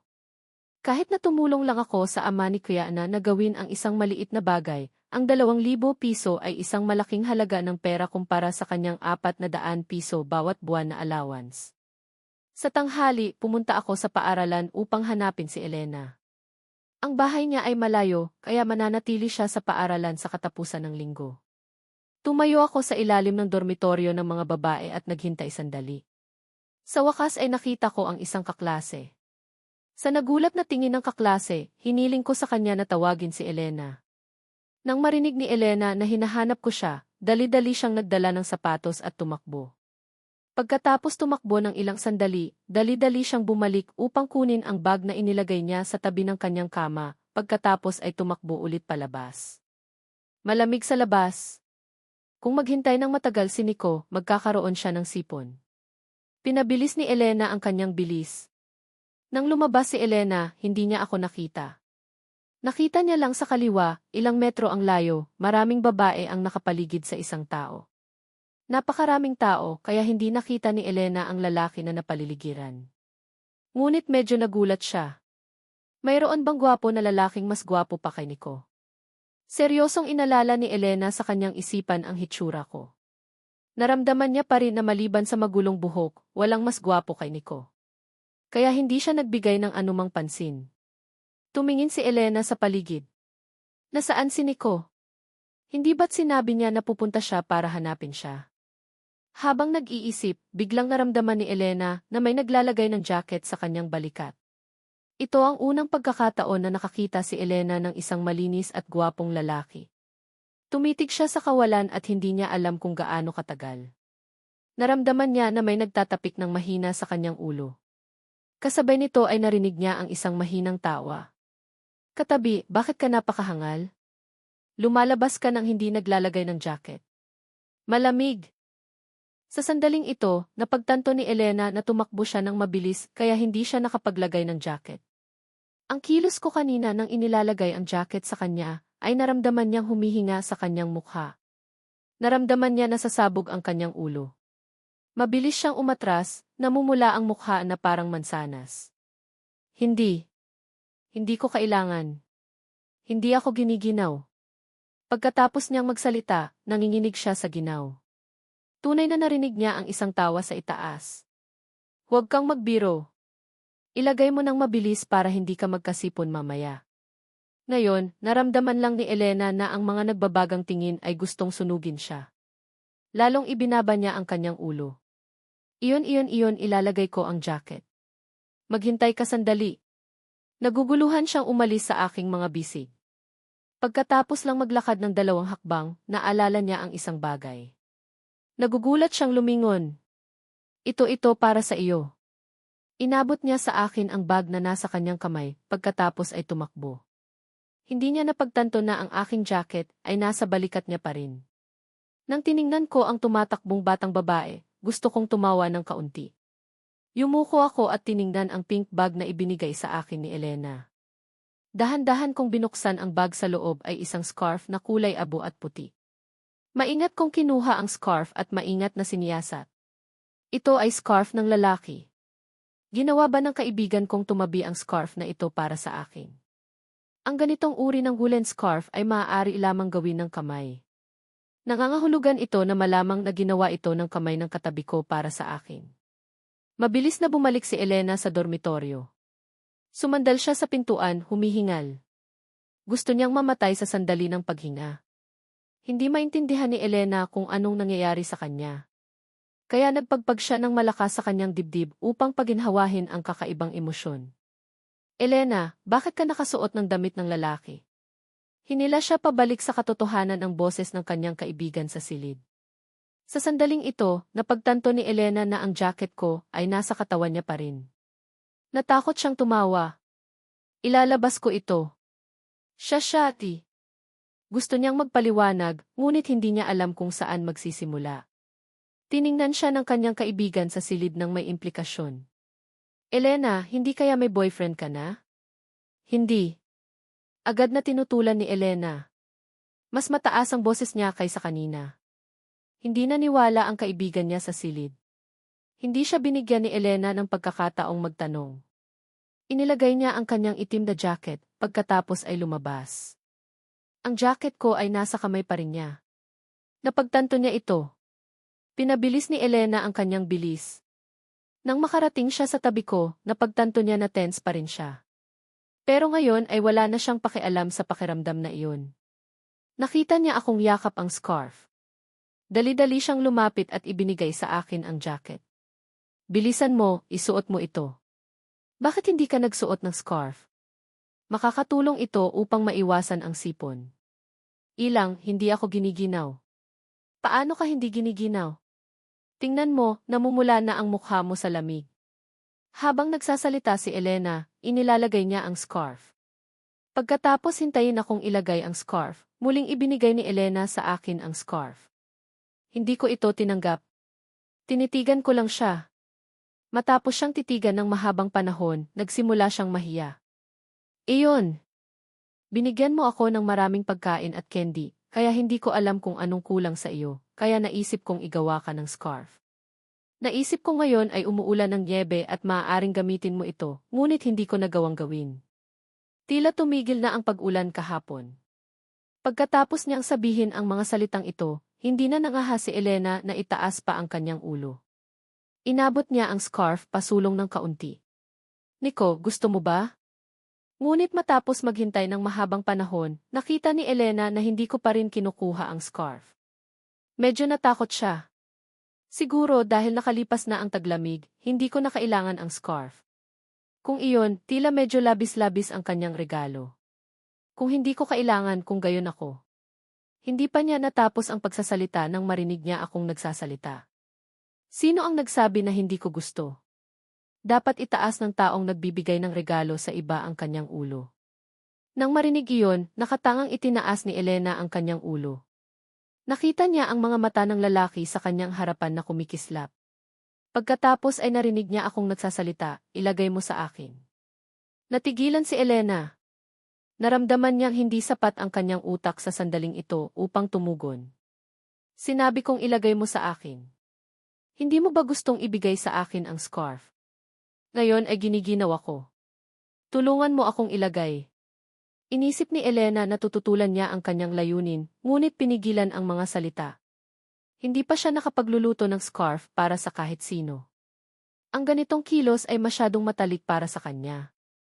Napakahirap para sa kanya, ngunit kung ang taong nakatayo sa harapan niya ay si Nico, kung gayon marahil Pagkatapos ng lahat, si Nico ang handang magbigay sa kanya ng candy, isang drumstick, isang tinapay, at handang hikayatin siyang mag-aral ng mabuti upang makapasok sa unibersidad. Nang iisipin iyon, dahan-dahan siyang humakbang pasulong. Habang papalapit si Elena sa akin, mas bumibilis ang tibok ng kanyang puso. Sa sandaling nasa harapan ko siya, nakita niyang yumuko ako ng kaunti. Habang nakayuko ako, mas papalapit ang aking mukha sa kanya. Hindi sinasadyang pinigil ni Elena ang kanyang hininga. Huwag kang lumapit sa akin ng ganyan. Malapit na akong hindi makahinga. Ang pakiramdam na ito ay napakakaiba. Kung hindi ako lalapit, paano mo ilalagay ang scarf? Ang tono ng lalaki ay masyadong mapaglaro, ngunit walang dahilan si Elena para tumutol. Kailangan niya lang ilagay kaagad ang scarf sa aking leg, pagkatapos ay tumalikod kaagad, na para bang tapos na niya ang isang mahirap na gawain. Pagkatapos ay huminga siya ng maluwag. Nang makita ang kanyang hitsura, hindi ko maiwasang tumawa. Hindi ako nakatanggap ng mamahaling regalo sa loob ng 2 buhay, ngunit ang scarf na ito ang pinakamahalagang regalo na natanggap ko. Nang iisipin iyon, marahan kong tinapik sa ulo si Elena. Umuulan ng nyebe. Lumabas tayo para maglakad. Sandaling nag-isip si Elena, pagkatapos ay tumango. Nauna akong lumakad. Sumunod sa akin si Elena. Sinubukan kong maglakad na magkatabi kasama siya ng ilang beses, ngunit natuklasan ko na hanggat nagpapabagal ako, ang aking kaibigan sa tabi ko ay magpapabagal din gayunpaman, hindi ko gusto na pilitin siya. Hindi ako maaaring magmadali na maging malapit sa kanya. Kung takutin ko ang batang babaeng ito para tumakbo palayo, hindi ako makakagawa nito. Isipin na ito ang aming unang date. Sa sandaling ito, medyo tense si Elena. Lumaki na siya, ngunit hindi pa siya nakakalakad kasama ng isang lalaki sa labas. Napakakaiba ng pakiramdam na ito. Medyo malamig sa labas, nagpapanginig sa kanya. Kahit na gustong-gusto niyang patuloy na maglakad kasama ako, medyo hindi na niya kaya. Habang iniisip kung anong dahilan ang sasabihin niya para bumalik sa paaralan, nakita niya akong huminto sa harap ng isang stall. Pagkatapos ay hawak ko ang sombrero na kulay rosas at puti, tinitingnan siya. Nadama ni Elena na umiikot ang kanyang isip sa loob ng isang segundo. Nico, gusto mo bang bilhin ito? Nakakatawa kong tiningnan ang maliit na pulang mukha ni Elena. Tumingin si Elena sa akin na nakanganga. Binibili mo para sa akin. Hindi pa niya natapos magsalita nang inilagay ko sa kamay niya ang sombrero. Natigilan si Elena. Nagulat siya. Bakit siya bumibili ng gamit ng mga babae? Binibili niya ba ito para sa babaeng gusto niya? Nang magkaroon siya ng ganitong ideya, agad na nakaramdam si Elena. Hindi siya nag-alinlangan at hindi nagsalita ni isang salita. Tiningnan ko ang dalaga na inilalagay ang kamay sa kanyang bulsa ng cotton jacket. Agad akong umiti. Kung tutuusin, mayroon akong kalamangan ng muling pagkabuhay. Kung gayon, sabay kaming mag-aral para sa pagsusulit. Nang dumating ako sa klase noong umagang iyon, natuklasan ko na naroon na ang lahat. Sa sandaling ito, nang makita ako ng lahat na nagpagupit ng dating magulong buhok, biglang kumulo ang buong klase. Naku, sino ang gwapong lalaki na ito? Napakagwapo niya. Bakit kamukha niya si Nico? Kahapon, matapos kong umalis sa bahay ni Kiana, nagpunta ako para magpagupit ng nakamamatay na hairstyle. Muling nabuhay na ako. Siyempre, hindi na ako makakasunod sa ganoong hindi pangkaraniwang kalakaran. Nilipat-lipat ni Miguel ang ilang pahina ng aklat at isinilip ang kanyang ulo. Nico, bakit hindi nagulat ang katabi mo? Mula nang pumasok ako, napansin ko na ang reaksyon ni Elena. Kung tutuusin, si Elena ang gustong-gusto mo ngayon. Ngunit hindi ko akalain na mananatili pa rin si Elena na tahimik na para bang hindi niya napapansin. Sa sandaling ito, sinimulan na niyang mag-aral. Mahinang tumawa ako. Hoy, katabi. Hindi ka maaaring tawagin ng sinuman sa ganyang pangalan. Napagtanto ni Miguel na mayroong mali at tumango, pagkatapos ay umiling. Nico, mali ako. Ibig kong sabihin ay Elena. Pero bakit hindi man lang nagulat si Elena? Tumingin ka sa iba. Muli akong tumingin kay Elena at ngumiti. Hulaan mo. Narinig din ni Elena ang pangungusap na ito. Pagkalipas ng ilang sandali, itinaas niya ang kanyang ulo. Ilang na tawagin mo akong Elena. Hindi mo ako maaaring maging katabi. Ang dominante tone na ito ay nagpamula kaagad kay Elena. Nagugulat siyang ibinaba ang kanyang ulo at mabilis na binaliktad ang kanyang aklat. Nagpasya siyang huwag na akong pansinin. Bakit niya sinasabi na siya ay akin? Malinaw na pag-aari niya ang kanyang sarili. Anong sinasabi ng taong ito? Nang makita ko si Elena na namumula, ang aking kalooban ay napakagaling at nagsimula akong mag-aral. Nang matapos ang klase, lumapit si Kiana, hinawakan ang braso ni Elena at nagsimulang mag-usap. Matapos mag-usap sandali, nahulog ang mga mata ni Kiana sa scarf ni Elena. Elena, bakit ka nakasuot ng scarf? Tila hindi naman malamig ngayon. Namula ang maliit na mukha ni Elena. Hindi niya alam kung bakit, ngunit nang makita niya akong maisuot na scarf, sinundan niya ito. Iyon. Nico din ni. May sasabihin sana si Kiana, ngunit nilunok niya ito. Nagpabalik-balik ang tingin niya sa aming dalawa at kaagad na natigilan sa kanyang puso. Si Miguel, na nagtataka sa buong umaga, ay lumapit din, napansin mo rin ito. Sabihin mo sa akin. Anong nangyayari sa kanilang dalawa? Hindi ba sila nagpapawis? Pagkatapos niyang magsalita, mahigpit na kinurot siya ni Kiana. Pagkatapos, hinila niya siya para kumain. Matapos silang umalis, naghanda rin kami ni Elena na lumabas para kumain. Katabi, anong gusto mong kainin mamaya? Dahil napakarami kong nakukuha, maraming nagtitipon sa paligid ko. Naramdaman ni Elena na malapit na siyang malunod sa mga tingin na iyon. Maingat niyang tinakpan ang kanyang scarf, gamit ang kanyang malaking uniforme. Iyon. Kumain pa rin tayo ng tinapay. Nang makita ko ang kanyang ginawa, nalaman kong nahihiya ang aking katabi muli. Gustong-gusto mo bang kumain doon? Sa linggong ito, halos kumakain ka doon tuwing umaga, tanghali at gabi. Hindi ko nalaman kung anong meron sa tindahang iyon na masarap. Ang tinapay nila ay malaki. Kailangan mo lang gumastos ng kaunting pera para mabusog. Hindi ko inasahan na iyon ang dahilan. Tumango ako at nakaramdam ng kirot. Nay! Kung gayon, kakain tayo doon. Pagkatapos kumain, sumenyas ako kay Miguel at ang dalawa na bumalik muna sa klase. Pagkatapos ay tumalikod ako at naglakad papunta sa counter number 2 sa kantina. Ito ang lugar kung saan kumakain si Elena ng halos buong linggo. Hindi ko kayang tignan si Elena na kumakain ng simpleng ganyan araw-araw. Malinaw naman, hindi na epektibo ang direktang pagbibigay sa kanya ng pagkain, kaya napagpasyahan kong magsimula sa kantina. Pagbalik sa klase, inilagay ko ang itlog sa aking kamay sa mesa. Katabi, binigay ito sa akin ng may-ari ng tindahan. Bakit niya inilalagay ulit? Sinabi niya na napakagwapo ko ngayon at marami ang pumupunta para kumain kaya espesyal niya akong binigyan ng itlog. Hindi alam ni Elena kung paano sasagutin. Nico, ito na ang huling beses na kakainin ko ang itlog na ibinigay mo sa akin. Mula ngayon, ako na ang bibili. Bukod sa paraang ito, wala siyang maisip na ibang paraan para tanggihan ako. Palagi kong hinahanap ang mga paraan para pilitin siya. Pakiramdam niya ay napakagulo niya. Habang kinukuha niya ang kanyang mga libro, tumango ako. Nagtaka si Elena.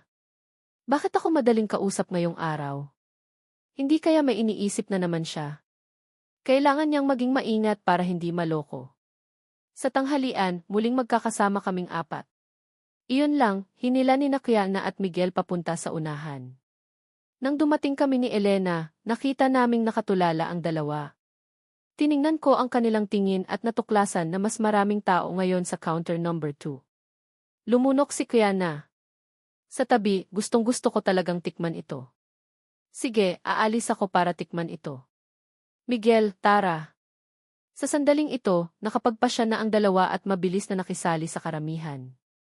Lumingon ako para tignan ang maliit kong katabi. Tara na rin. Tumango si Elena, pagkatapos ay mabilis na naglakad papunta sa harap ko. Ano man ang mangyari ngayon, hindi siya pwedeng bigyan ni Nico ng pagkakataong bumili ng pagkain para sa kanya. Kailangan niya munang kunin ang kanyang pagkain kay Nico.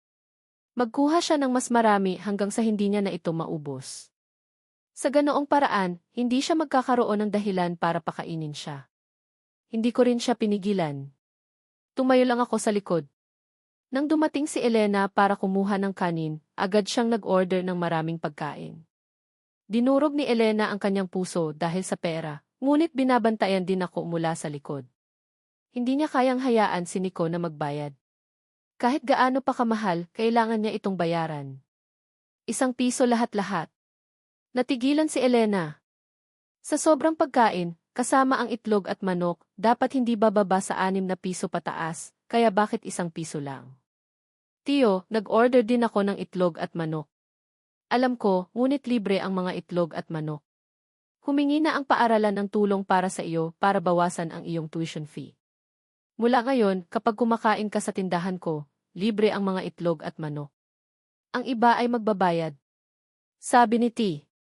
Napakalaking tulong ng kagrupo. Hindi ba't inayos mo kami sa isang grupo ng pag-aaral? Madalas kaming nag-aaral ng sama-sama. Tinuruan ako ng maraming bagay ni Elena. Alam ng lahat na masipag ang mga babae at lalaki kapag nagtutulungan. Ngunit hindi galit siguro Trina. Sa halip, masaya siyang nakatayo sa tabi at sinabi ang kanyang mga salita sa loob ng mahabang panahon. Ang buong araw na iyon ay napakasaya para sa lahat. Pagkatapos ng huling klase sa self-study, itinatago ni Kiana ang kanyang notebook. Lihim siyang yumuko habang sininyasan si Miguel na lumabas. Ayaw niyang mag-aral hanggang hating gabi. Hindi inaasahan, bago pa man siya makalabas sa pintuan, narinig niya si Miguel na hindi naiintindihan ang sininyas niya na sumigaw, Kiana, saan ka pupunta? Nag-aaral. Sumunod ay ang nagtatanong na tingin mula kay Elena at sa akin. Kailangan lang harapin ni Kiana ang galit na nagpapakita ng kanyang mga ngipin. Pupunta lang ako sa banyo. Sige na. Tapos na ang self-study. Kung gayon, aalis na ako. Sasamahan ako ni Nico. Sa loob ng pagdurusa, lumapit si Kiana sa amin. Pagkatapos, pinasundan niya ako ng isa pang notebook. Tingnan mo rin itong 2 notebook. Kung hindi mo ito tatapusin, hindi ka pwedeng umuwi. Ang hirap niyang kunin ang kanyang notebook at umalis. Bago pa man siya makarating sa gusali ng self-study, nakita niya akong hinihila si Elena papunta sa hardin ng paaralan. Hindi ba talaga sila lihim na nagde-date? Bagong lipat lang si Elena. Hindi pa siya nakapunta rito. Habang papalayo siya, medyo nagtataka siya. Nico, saan tayo pupunta? Lumingon ako at tiningnan siya. Hindi ko maiwasang matawa. Natatakot ka ba na ibebenta kita? Bulalas ni Elena sa gulat, pagkatapos ay ibinaba ang kanyang ulo at bumulong, alam kong hindi mo ako ibebenta. Mayroong isang hardin doon. Pumunta tayo doon para mag-aral ng English. Kailangan nating magpasa sa pagsusulit sa pakikinig. Hindi ko maintindihan ang mga pangunahing bagay. Kailangan ko ang iyong tulong. Nagpasya na akong mag-aral sa parehong paaralan kasama ang aking katabi, kaya hindi dapat sayangin ang oras. Tumango si Elena. Pagkatapos, masaya kaming tumakbo papunta sa hardin. Habang tumatakbo, biglang huminto si Elena. Nico, mayroong mga tao doon. Nakita ko sa mas maliit na hardin na may isang lalaki na nagmamadaling tumayo at tinatakpan ang view ng isang babae. Malinaw na naabala namin ang magandang bagay. Pagkatapos ng lahat, namamaga na ang labi ng lalaki. Nagtataka si Elena sa katabi. Hindi pa niya tapos magsalita nang hawakan ko ang kanyang kamay. Katabi, bilisan mo. Huwag sayangin ang oras. Kinailangan na lang ni Elena na sumulong. Nang dumating kami sa hardin, huminto ako. Hingal na hingal si Elena. Medyo kakaiba siyang tiningnan ako. Nico, hindi ba't pupunta sila rito para mag-aral? Pero namamaga ang mga labi ng lalaki kanina. Bakit hindi mo ako hinayaang paalalahanan siya? Yi lang. Maaaring kumain siya ng mainit na patatas. Pero huwag nang mag-alinlangan. Malapit na ang oras.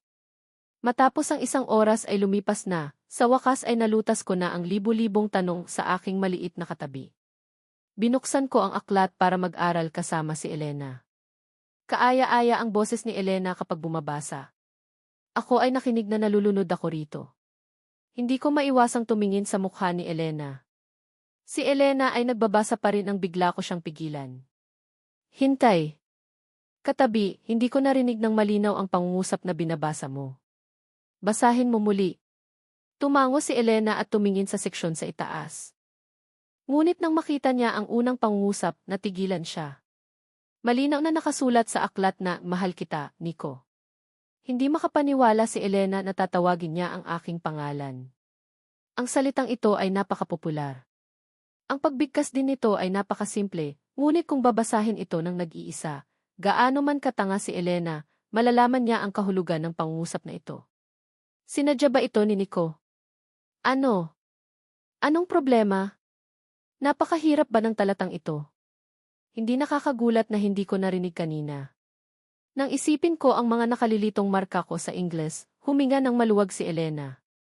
Siguro nagkakamali siya. Hindi mahirap. Babasahin ko ito sa iyo. Pagkatapos magsalita, ibinaba ni Elena ang kanyang mga mata. Kahit na nagpasya siyang magbasa, hindi niya maintindihan kung bakit ang gulo-gulo pa rin ang kanyang isipan. Huminga siya ng malalim para pigilan ang kakaibang pakiramdam.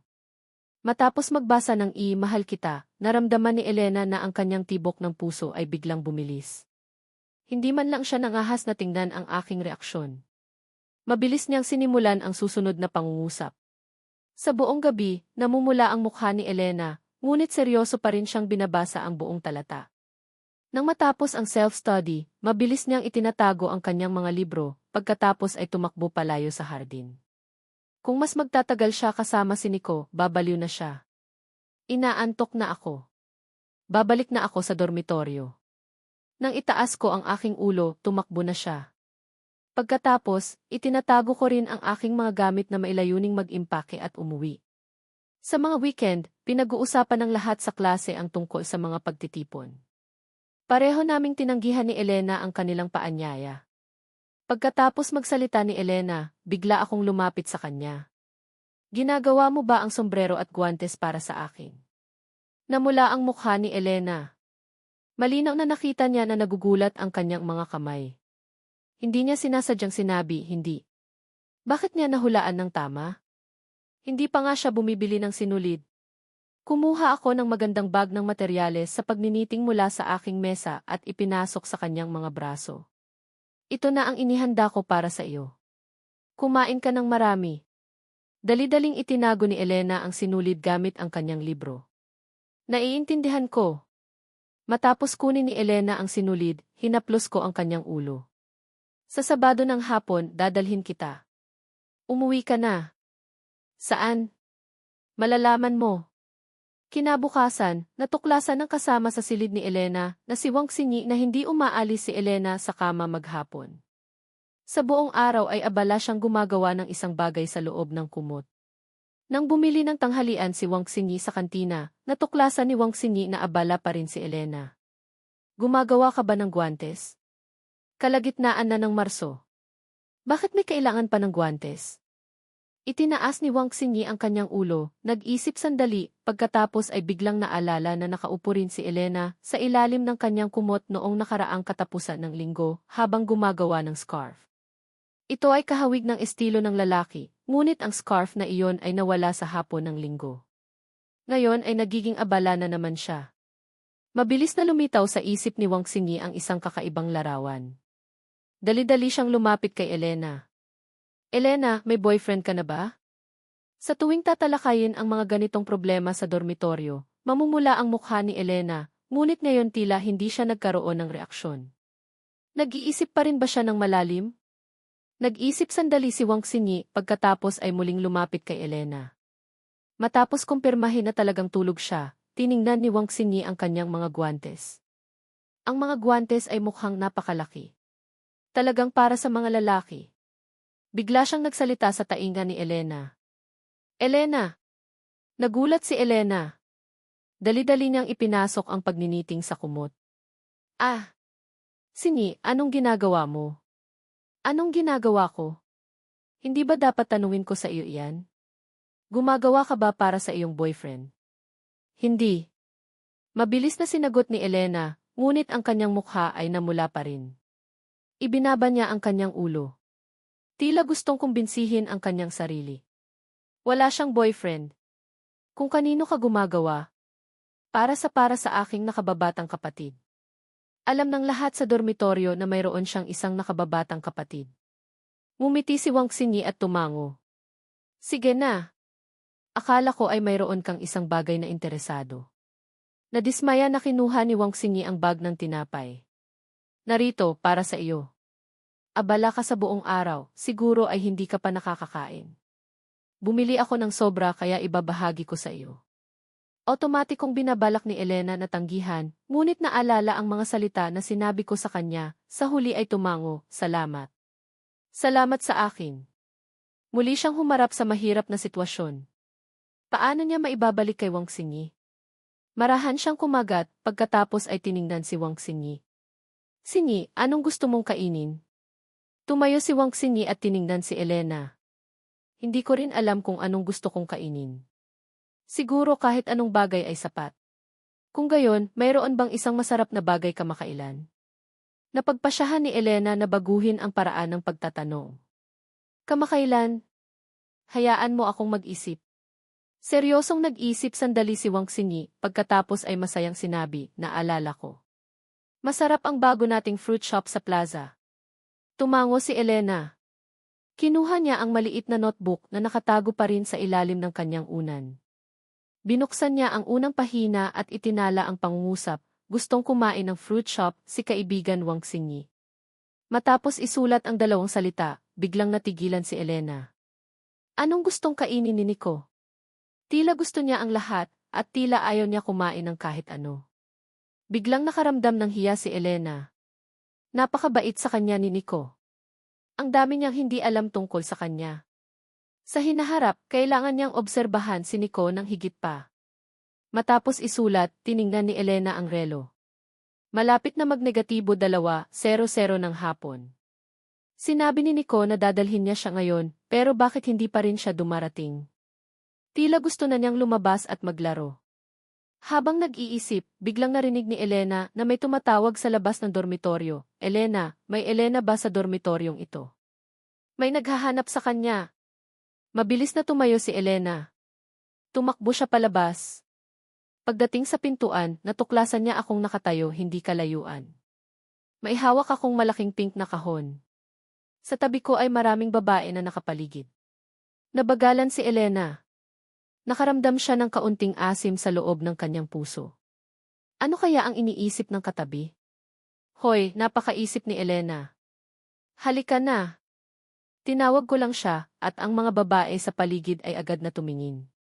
Hindi mapigilan ng ilan na tanungin, gwapo, may girlfriend ka na ba? Tumango ako. Humihingi ako ng paumanhin sa inyo. Nadismaya ang mga dalaga at umalis, ngunit nagulat si Elena. Hindi siya makapaniwalang tinitingnan ako. Anong sinasabi mo? May girlfriend ka? Hindi ba't ako iyon? Nang nakita niya ang kanyang nalilitong hitsura, naisip niya, ako sa tabi ngayon, tumutulong sa iyo. Hindi mo pa nga ako tinatanong. Umiti lang si Xeroxin. Nang makita niya ang nag-aalinlangan niyang hitsura, sumenyas lang siya na umalis siya kasama niya. Siyempre. Ngayon at magpakailanman. Sino pa ang magiging mapalad na pumasok sa aking mga mata kung hindi ang dalagang ito? Naglalakad sa isang lugar, sinundan siya ni Nico. Kumpara sa hindi ka agad na pagbigay ng kumpirmasyon kanina, bakit tila napakagaling mo sa mga bagay na ito ngayon? Bakit hindi na niya pinaliwanag? Tila nag-aalala na nakatitig sa kanya si Xiao. Hindi alam ni Nico kung ano ang sinasabi sa kanya. Sa sandaling ito, siya ay sumenyas kay Xeroxin na lumingon. Pagkatapos, nang napagtanto niyang may maling nangyari, dali-dali siyang sumunod dito. Nang maingat kong ipinahiwatig ang direksyon na dapat niyang tingnan, ibinaling niya ang kanyang atensyon. Bigla, ang masayang pagpapahayag na nakita niya ay nahulog sa kanyang mga mata. Nang siya ay nakayuko, si Xeroxin ay naghihintay na naglalakad. Kahit na may mga tao, talagang hindi siya lumayo mula roon. Mayroon pa rin akong tinatanggap na paghingi ng paumanhin sa mga dalagang iyon, ngunit hindi na nila ako tinanggap. Pagkatapos, kumuha ako ng kahon na may ilaw na kulay rosa sa kanilang paningin. Nakikita ko na mas mabuting tulungan mo ako. Hindi ba't mayroon kang napakagaling na pandama? Bago pa man natapos ni Elena ang pagsasalita, itinanggi siya ni Nico ng may mahinang ekspresyon. Ngunit dahil sa kabutihang loob ng kahon na hawak-hawak, nakita ng mga kasamahan sa dormitoryo ang pagbabago ng pagnanais ng kasaysayan na lumitaw. Nang makita ni Elena ang mga tao, siya ay tumugon, sa anumang kaso, na gumawa sa kanya ng ganoon na para bang may mali. Nagtawanan at kumaway kay Xeroxin si Nico, bago sinabi, sa hapon, mamamasyal tayo. Pagkatapos ay magbabago siya ng maging walang tiwala at hindi komportable, at hindi niya ito naisip o nakuha at ipinaliwanag ang mga bagay. Paumanhin, sa tingin ko, mas mahalaga na huwag mag-alinlangan. Nang tinitigan ko ang maliliit na katabi, nakita ko na pinoprotektahan ni Elena ang lahat sa isang kumot. Ngunit ano pa rin kaya ang nasa isipan ng taong ito? Si Xeroxin ay hindi masyadong nag-isip bago buksan at matutunan ang maliliit na nagtatanggol na tulong at mga inaasahan. Sa katunayan, mayroon lamang kayong isang katangahan na dapat ipagmalaki. Pagkatapos, si Xeroxin, muli sa pangalawang pagkakataon, na ipasa ang bahagi. Naalala kong binanggit ni Elena na mayroong isang bagay na ginagawa ng iba na nagpapasigla sa kanya. Ang bagong lugar ng fruit shop ay nagbigay kay Wang Xingyi ng ilang rekomendasyon. Sa kanya iyon. Ang katotohanan na wala siyang anumang uri ng layunin sa kanilang relasyon ay nakagawa ng problema at gumawa ng isang naglilimos na lugar. Mayroon pa rin siyang isinasaalang-alang. Hindi niya gustong magsimula ang pagbili. Buksan ng maingat ang gawin ni Elena, at muling pakinggan ang sinabi, tiyak na mamahalin siya ng maraming beses kapag natapos niya na ang bagay, o hindi siya mag-aalala. Si Lena ay tumugon sa mas maikli na sandali sa mga hindi inaasahan na boses. Si Elena, kapag wala siya, ay tumitig sa kanya. Hindi na siya mapahinga. At hindi siya komportable sa kagalakan ng pagdaloy. Makinig ng maingat. Elena, sinundan niya ito papunta sa pagkahabag ng kanyang puso. Kung makapaghintay pa siya, maglalakbay sana siya kaagad na sa ibang paraan. Bago pumunta, gusto niya na ang kanyang isipan ay naglalakbay patungo sa kanya. Sa panahong ito, nagpatuloy pa rin sila. CJ. Si Elena ay kumuha sa katunayan kung saan ko hinawakan at malupit na sinabi sa isang kaibigan na hindi ko kailangan dahil ako ay gumaling. Si Elena, sa isang maikling pag-iisip, ay nadama ang kapakumbabaan na nililinis ng kanyang puso. Hindi niya alam na narinig niya si Elena, sino ang nagtitiyak. Ipagpaliban ko kayo sa hapon. Pakiusap, tumungo kayo sa iba na aking tinitingnan at tutulong sa kung ano ang nararapat. Hindi ko sasayangin ang kagalakan. Sa kabila ng isang sandali na nakaharap kay Nico, binabago at dinugtungan ni Lena. Hindi siya komportable dahil tila nalungkot pa rin si Nico. May pangalawang paumanhin ba? Ito ay lubos na sinasabi na ang pakiramdam ni Lena ay hindi makakabuti sa panahong ito. Malinaw, tumingin siya at inilagay sa mukha at lumikha ng isang masakit na tingin. Paano kaya malalaman ng mga tao na lumala sila rito? Ito ay tulad lamang ng isang nakagugulat na hiling na gustong hanapin ang mahinahong puso ng mundo. Sa pagiging matulungin ko, nasabi ko na si kaibigan Wang ay kumakain din ng fruit shop. Ang nakaraan niya at ang kasuklam-suklam na katotohanan na mayroon siyang pagtataya na magkaroon ng walang layunin ng mga kapamilya. Sinisiraan ko na siya ang masusundan. Para maging isang tao. Maliban sa malaking kahirapan, ito na lang ang alam niya. Pagkatapos, lumalakad sa labas at hindi na nanggaling pa mula sa isang mahaba na kalayo sa likod mo, sumunod sa akin. Kahit hindi ko alam kung saan kami pupunta, masaya pa rin ako. Ngunit nang makita niya akong pumasok sa isang internet cave, nagulat siya. Nico, pupunta tayo sa internet cave. Gusto sanang sabihin ni Elena na ang mga taong may masamang ugali lamang ang pumupunta sa lugar na ito, ngunit malinaw na hindi ako isang taong may masamang ugali. Hindi niya kayang sabihin ang mga salita. Yi lang. Pumasok tayo. Hindi mo ba sinabi na wala kang Q account? Kung lilista kita, paano kita lilista kung hindi kita mailista sa internet cave? Tumingin si Elena. Sinabi niya lang iyon sa bibig. Mayroon pa pala sa kanyang isipan si Nico. Huwag nang mag-alinlangan. Alamin natin ang gumagana at gumagawa habang ipinapahinga ang ating sarili. Kung hindi, masyado tayong mapapagod. Pagkatapos, dinala ko si Elena sa pagbubukas ng 2 computer. Matapos ang aking maingat na gabay, matagumpay ding nagkaroon si Elena ng kanyang sariling Q account, natutuhan kung paano gamitin, at nagdagdag ng mga kaibigan. Mabilis na lumipas ang 1 oras. Nakakalap na si Elena ng lahat ng natutunan. Pagkatapos patayin ang computer, nagtataka si Elena kung dapat na ba siyang bumalik sa paaralan nang marinig niya akong nagsalita. Katabi, tulungan mo akong bumili ng regalo. Ngayong gabi, kakain sa bahay ang anak na babae ni Katrina, na kapatid ko sa hinaharap. Sa unang pagkakataon, kailangan akong magbigay ng regalo sa kanya bilang isang kuya, ngunit hindi ako nakapagpasya kung ano ang bibilhin. Dahil sa dahilan na ito, hindi niya kayang tanggihan si Elena. Habang papalapit sa Walking Street, nakita ko si Miguel at Kiana na yakap ang 2 bahagi ng fruit shop, naglalakad ng mabagal. Nang makita nila kami, masayang naglalakad si Miguel at tumakbo. Nico, Elena, nandito pala kayo. Saan kayo pupunta? Itinuro ko ang fruit shop na nasa kamay ni Miguel. Napakatakaw kumain ni Miguel. Sa susunod na klase ay mamamatay na rin. Walang pakundangang kumuha ako ng bahagi mula sa kamay ni Miguel. Bumalik na kayo. Ako na ang bahala dito. Kinailangan lang maglakad sa ilalim ang nawawalang si Miguel. Sumasatsat siya habang naglalakad, bakit kaya hindi hinilaan si Kiana?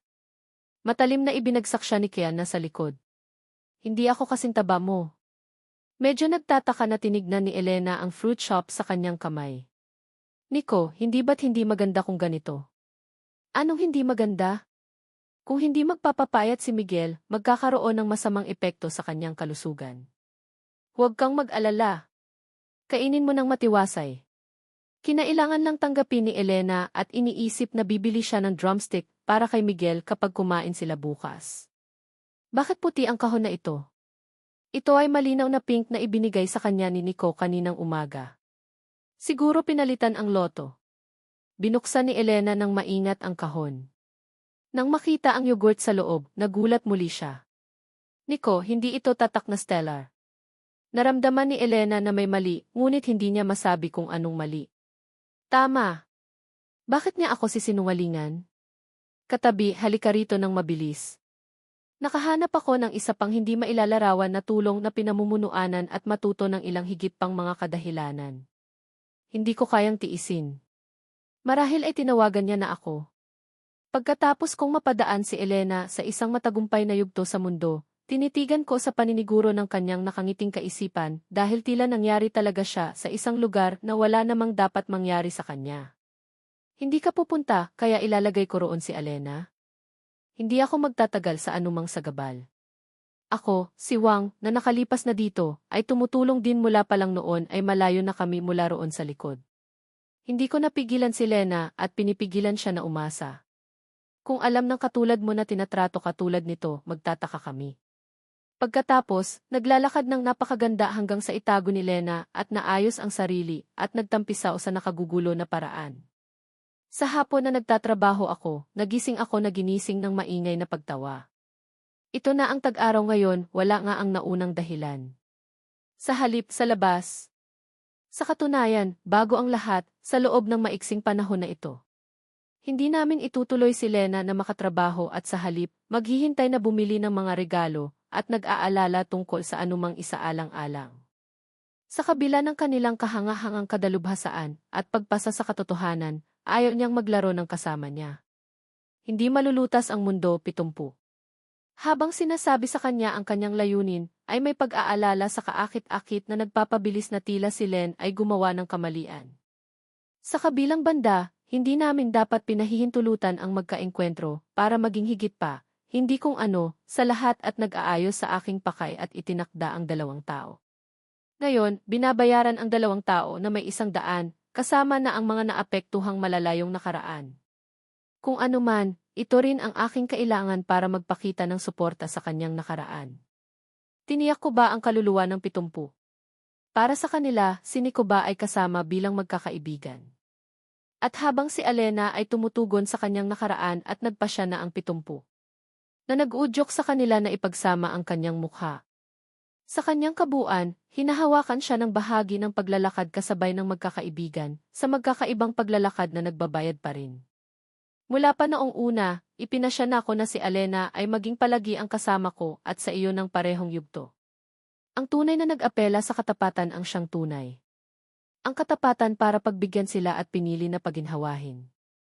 Dahil ang mga tao ay nagtatrabaho at makakatulong kami kahit paano at lahat sila ay sasama sa amin sa 70. Para makapaglakbay sa kalapit na paaralan. Nagtatago siya sa kabilang dulo ng aming katapatan para magbigay linaw. Ang malupit ba na bahagi ng nagkakahulugang kaso ay nakaligtas sa lahat na iyon? Pagkatapos ipaalala ang iba pang kahalagahan sa katapatan, kailangan din naming makipag-ayos ng husto. Habang sa 8, makinig na maingat. Pagod ka ba sa paglalakad sa paglalakba? Esay! Sa panahon kapag hinanap ang kanilang mahusay at kaalamang kaso, na-trigger ng tama. Ang mga kasapi para magkaroon ngayon o anumang bagong kinabukasan ngayon, na ginawa ito na napakaganda at hindi ko pinabayaan ang aking matalino. Sa madaling salita ng aking matalinong pakiramdam, magbigay ng magagandang pakahulugan. May mahalagang katapusan na ginagamit mo upang mapadali ang isang pinahusay at magagandang lugar para suportahan na ngayon. Kaya sa pagkuha sa mga detalye, alam mo na mas madaling maramdaman ang isang malaking pangyayari sa katapatan at tumunog para dalhin ng ganito. Naiwan siyang nagtatakang napunta ka dito para tulungan ako. Ang lahat ba ay kailangan kong gawin sa ngayon? Maaari ko nang hilingin ito. Ikinalulungkot ko ito para sa mga kaibigan ko, ngunit alam ko na tumatakas sa pananalita kapag ako ay nakaharap sa katapatan at lumaban. Kung wala sa lugar na iyon sa iyong likuran, maaari kang mag-iba. Sinusundan ang aking pag-aalinlangan na ilaw sa nag-udyok sa katapatan upang umikot ang pagtatampok nito. Nang makita itong nagbubukas, biglang naglakbay sa katapatan mula sa simula pa lamang mula rito at tumugon sa napakaraming paghina kung nasaan ka na ba ngayon. Pakiusap, ipakita iyon. Nang sa pamamagitan ng iyong maiksing pamamahinga sa maiksing tagal sa labas, napansin ko kung paano ang katapatan ay pinili na sa katunayan ay naging kahangahangang nagtatago ng napakalupit mula sa labas. Mayroong nakikinig sa ilalim ng linya. Sa tuwing pinasimple namin upang ayusin magpakailanman kayo. Bakit palagi kayong nagkakakomplikado? Habang magkasama sa pagbisita sa akin. Sa katapusan na baka itugma. Pagkuha ng hindi nag-aalinlangan mula sa likod, kinakailangan niyang baguhin. Sa pangkalahatan ay binago ni Lena. Ako iyan sa pagnanasa na suportahan sa ngayon?